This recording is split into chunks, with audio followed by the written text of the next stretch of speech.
Hi, it's John, and welcome to the channel. 4:57 a.m. Thursday, October 30th. I hope you're having a great start to your Thursday morning. I have my big blue mug of coffee. I tip it to you. I'm getting close to 40,000 subscribers. Thank you for subscribing if you've already done that. If you haven't, just click on subscribe. Thank you very much. And just for your information, if you click on my big blue mug, that does not subscribe you. Click on the little button that says subscribe below, okay? So today I wake up. What am I going to talk about today? There's lots of stuff going on, and seeing that I don't do video after video after video all day long to cover every story that's out there, I thought I'd just take a look at the pages of the National Post this morning. And boy, have we got some stuff going on in the world right now, here in Canada in particular. First off, there's this. Pretty exciting if you're a baseball fan. Even if you're not, you can follow the Blue Jays one game away from winning the World Series as they go back to Sky Dome. I still call it Sky Dome. I don't call it Rogers Center. I worked for that shit company, and I will not call it Rogers Center. It's still Sky Dome to me, but they are one game away from winning the big prize. Great game last night. The first two batters up, Schneider, Guerrero hit home runs. Trey Savage, 22-year-old, struck out 12 Dodgers last night. Pretty cool stuff. Now, I want to take you back here. This guy here, you may remember this face, but maybe you don't. You can see on his button there, it says Fanjoy. This is Bruce Fanjoy. This is the guy that beat Pierre Poilievre in the election in Carleton. And he won basically because of the people who work in the riding of Carleton. A lot of them are government employees, and this is what he had to say. Remember this? We need all hands on deck to defend our country from Trump's trade war, and that includes Canada's public servants. Canada has some of the best in the world. Many of you live in Carleton. You're well educated, you work hard, and now more than ever, your country needs you. But Pierre, much like Donald Trump, shows utter disdain for public servants. He's promising Trump-style cuts to the public sector, which would lead to 100,000 jobs lost. These cuts will put Carleton residents, his own constituents, out of work at a time when we need them most. We can win this election and stop Poilievre from gutting the public service. Go vote on Monday for Mark Carney's Liberals. Just like his boss, Mark Carney, who ran on a campaign of fear, a fear of Donald Trump federally, which worked, Fanjoy ran on a campaign of fear in the riding of Carleton because federal service workers were afraid that Poilievre was going to cut jobs, and it worked as well. Cue the sad trombone. Federal government's plan to reduce public service will include layoffs. This article just from yesterday, just a bit from the story. I don't want to bore you with this, but Finance Minister François-Philippe Champagne seemed to confirm the plan Wednesday at a public event when he said that Ottawa would implement workforce adjustments in a fair and smart way. I'm skeptical of how this is going to work. There's going to be sleight of hand in this one. Speaking at a funding announcement to advance equality at the National Gallery of Canada, more on that in just a second, Champagne implied strongly that the government's moves would go beyond simply not replacing employees who leave through voluntary retirement and other forms of attrition. Meanwhile, Gina Grattan, a spokesperson for the Public Service Alliance of Canada, PSAC, the largest union of federal public sector workers, said Canadians will be shocked. Oh, we're going to be shocked, folks, when they learn about the extent of the job reductions. If the government returns to pre-pandemic levels of employment, she said in a statement, that would mean the reduction of about 70,000 jobs, leaving important services in Canada to be run by a weakened public service. How the hell did we run this country prior to the pandemic without those 70,000 jobs? What are all these people doing? Just at the bottom of the story, as a kicker for you, as we're trying to cut back on funding and we're trying to cut back on all the spending, well, at least that's what Carney says he's going to do. He's going to spend like a drunken sailor.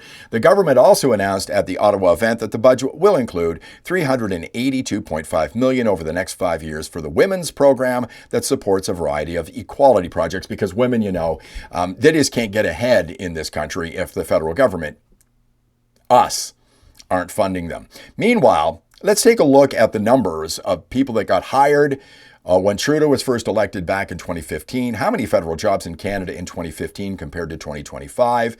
It was 257,000 in 2015, and it's now 357,000 in 2025. Again, what are all these people doing? Meanwhile, we move on to this story.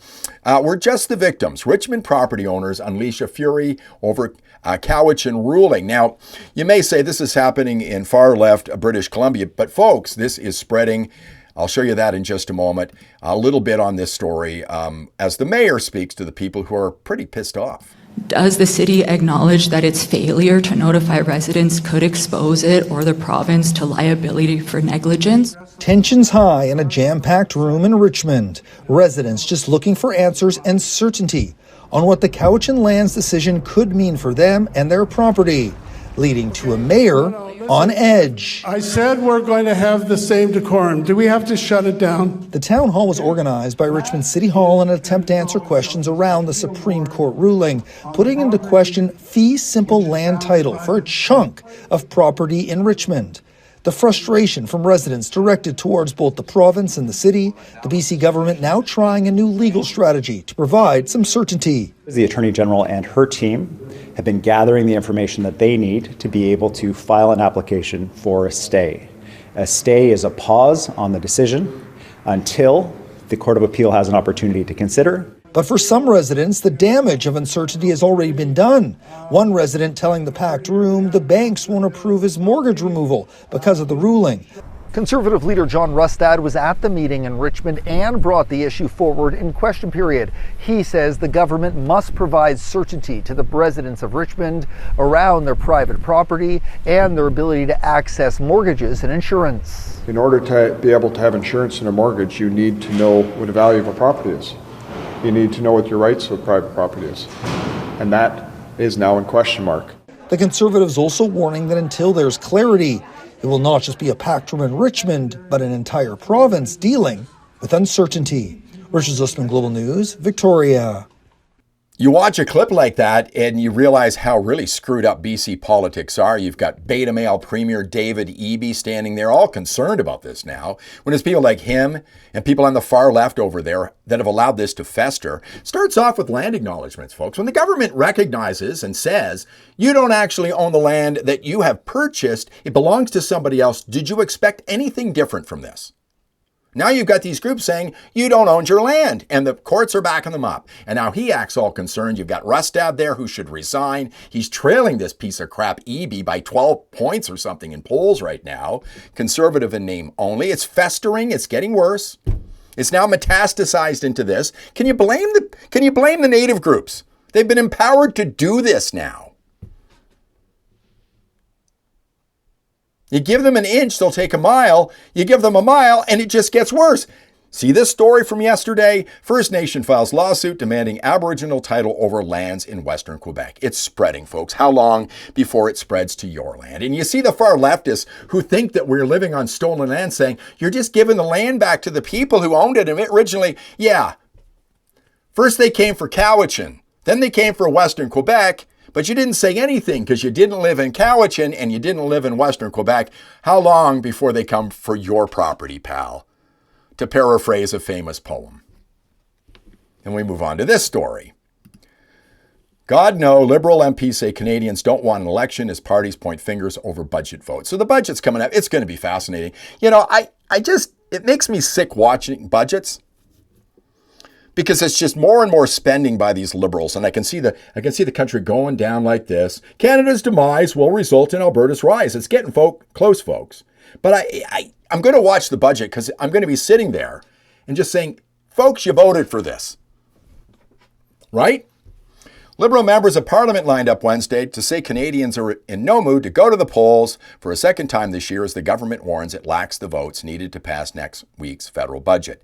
The specter of a possible Christmas-time election has been raised as Government House Leader Steve McKinnon accuses opposition parties of presenting demands that he says are unserious and sending signals that the minority Liberals should not count on their support. Chris Biddle, MP for the Ontario riding of St. Catharines, added, I can assure you that Canadians don't want an election right now. If the opposition parties want to force that, they're going to risk Canadians blaming them for sending us to the polls. Speaking to reporters ahead of Liberals' weekly caucus meeting on Wednesday, McKinnon bluntly accused opposition Conservative leader Pierre Poilievre of trying to trigger a Christmas election, suggesting it could be this way of avoiding scrutiny from some of his own caucus about his leadership. Folks, I brought this up about a week ago after Carney went out and did his pre-budget speech. I'll just give you a little bit of a recollection of what I said back then. Yesterday was a setup. And Pierre Poilievre, he did the diplomatic thing by talking to Mark Carney yesterday. So did Yves-François Blanchet. He talked to Mark Carney yesterday, but as I said in my video last night, what happens is this. The Conservatives will not support this budget.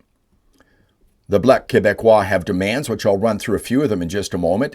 They have demands in this budget that Mark Carney will not be able to fulfill. Non-negotiable demands from the Bloc Québécois. That means the government will fall. And then Carney and the Liberals, they're smart folks. They manipulated the elbows up people and the boomers back during the election campaign to vote for the Liberals after 10 years of dysfunction. They're smart. They're setting us up for an election just before Christmas, and they're setting it up so that Pierre Poilievre, in particular, will be blamed for this. I said that about a week ago. I also said that Carney would say, I reached out across the aisle. I had Pierre in. I talked to him about getting together and working together for all of Canada, and now he's sending you to an election. I even spoke to Yves-François Blanchet. It's their fault we're going to an election. And then there's this guy, and this has festered even more over the last week with the Doug Ford ad campaign, which Carney saw. Trump-Carney face each other for the first time after fallout over Ontario's anti-tariff ad.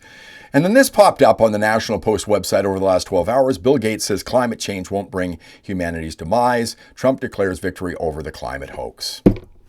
I said back during the election campaign after Carney eliminated the consumer carbon tax, and I'm doing this, and don't tell me that the carbon tax still exists. We still have an industrial carbon tax. We still have a carbon tax on our gasoline when you fill up at the pump. I understand that. Don't put it in the comments. But I said back during the campaign, Poilievre should pledge that he's going to give all the money back that the Liberals have stolen from us based on this over the last 10 years and get rid of the department in the federal government to pay for it. And that would have been a great idea. But unfortunately, you can't go back on this. The train is running down the track, folks. This is the biggest business in the world, funded by governments everywhere, including your federal government. I talked about that the other day. But Bill Gates recanting this. Shame on you, Bill. We all knew this. We all knew this wasn't true. I did a video on it the other day if you haven't seen it.